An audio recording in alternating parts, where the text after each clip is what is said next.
Welcome back to the channel. This is your boy Kela the Pundit, and this is another episode of Hot Takes. First of all, thank you guys for the comments on the previous videos. As people are still even commenting on the previous videos, which are very nice. And I want to say thank you for that.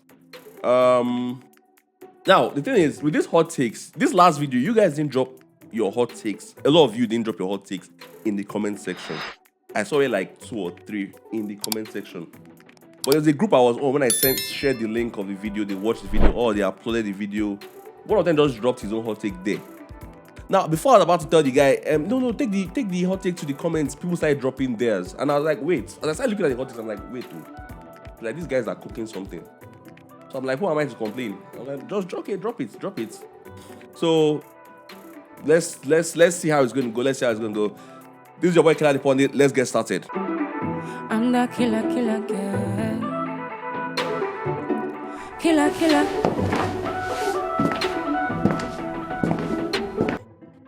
Now, let me give the YouTube ones first. This is from Manji Joe.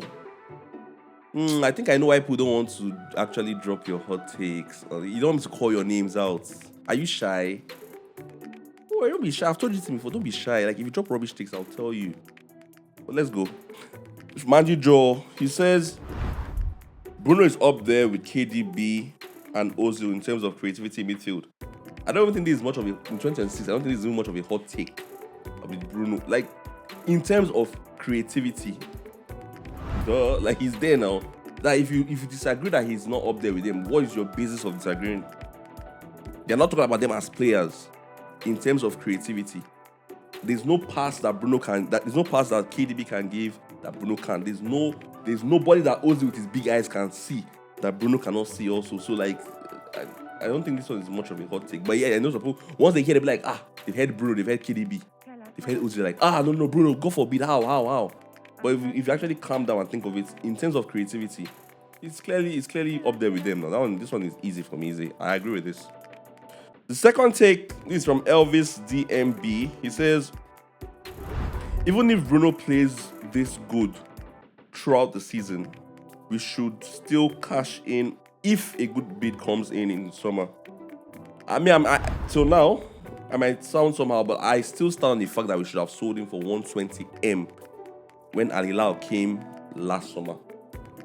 Now, this summer, I'm more skeptical because I don't trust this our board. I do not trust them anymore. I don't trust them to get us to improve the squad properly with that money. You know, sometimes when you sell, is Bruno our best player by far?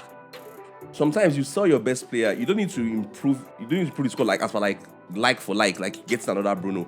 You can improve in other areas that will make you a well-rounded squad. I get that. See, Coutinho, Liverpool, for example. They cashed out well, huge, 150. They cashed out from Coutinho. Who did they sign? Van Dijk and Alisson. Did they sign the third person? I can't remember because it probably wasn't that important. But basically, you sold your best player and improved the all-round nature of your squad, which helped them in the long run. But I can't trust our board to do so. Now, if Al Hilal comes back without 120, man, you sell him real quick. So I think I actually agree. It's just that I'm scared of how our board will mismanage that money. Now that's where the YouTube takes end, and this is the WhatsApp. Real Madrid's three-peat team is the most overrated team of all time. I agree. This is going to trigger a lot of Real Madrid fans. I actually agree. And I can break it down. Okay. 2015-16, this was when Zidane joined mid-season from Benitez. Bro, that Champions League run was ass. They faced Roma. Okay, Roma was a decent team. Okay. After Roma in the quarterfinals, they faced Wolfsburg. Wolfsburg even leading them 2-0 in the first place. Ronaldo masterclass, second leg. 3 straight goals. Hat-trick. Took them to the next round, semi-finals. They played the Man City, in Pellegrini's Man City. This was a Pellegrini that knew he was not going to get the job regardless of what he did. And that tie was so boring. I think it was 1-0 aggregate.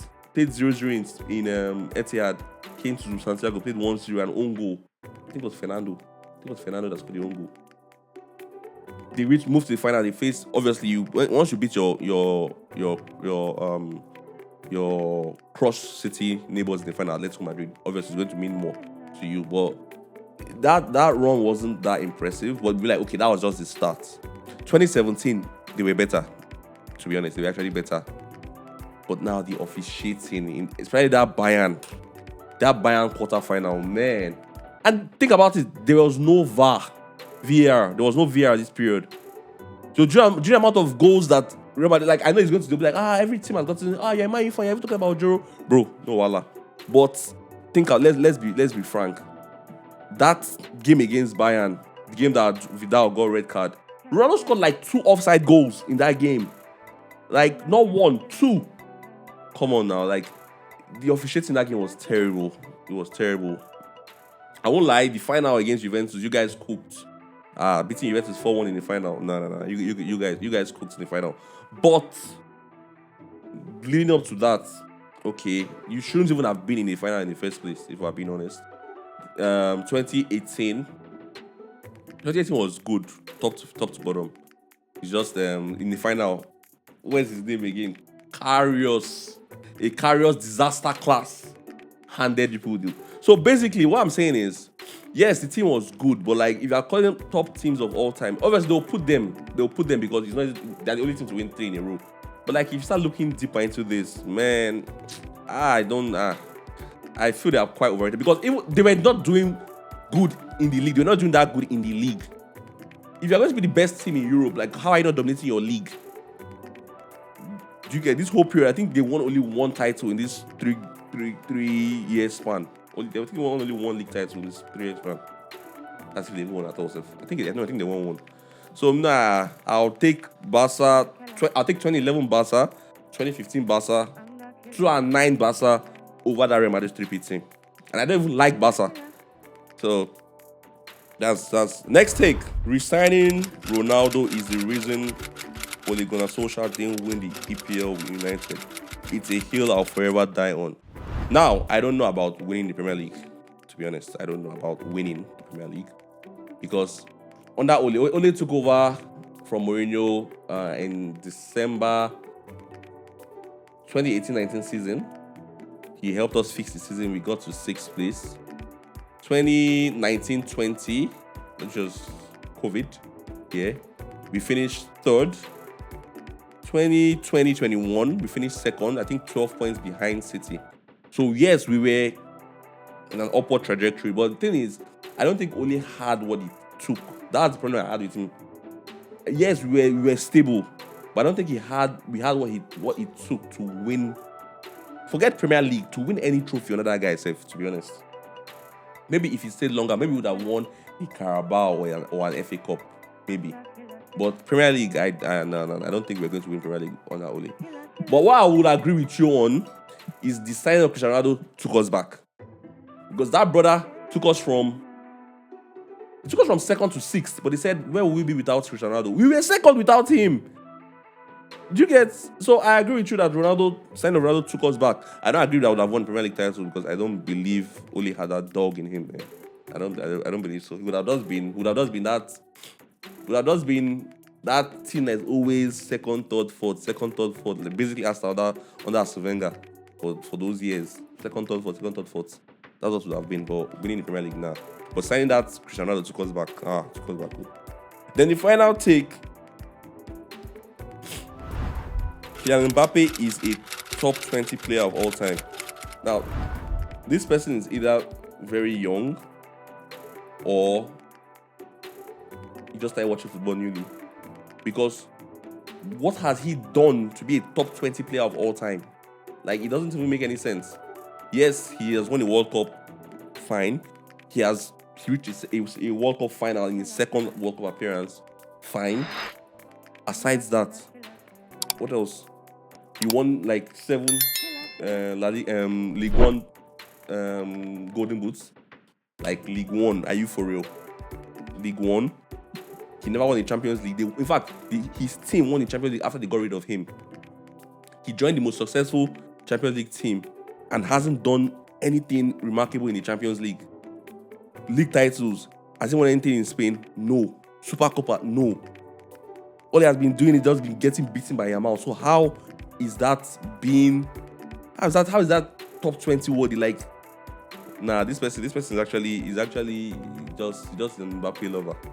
Let's say he gets crushed on Mbappe because there's no way Mbappe he's nowhere near top 20 right now. He hasn't done enough to be top 20. So I think this is where I'm actually going to end this video. I don't know, I was even angry this last one because which one is top 20 player? You're not making me sound like I'm an old nostalgia merchant. Mbappe is nothing close to being a top 20 player of all time. He will get there, definitely. That one is a fact. He's going to get there. But right now, nah. So I think this is where I'm going to end this episode of Hot Takes. I say once again, thank you guys for the takes you dropped. Thank you so much for the comments, the likes, the sharing, and everything. The community is growing, which makes me a little bit happy. Makes me happier than I was before. But thank you. Arsenal. I'll see you on Sunday. I'm out.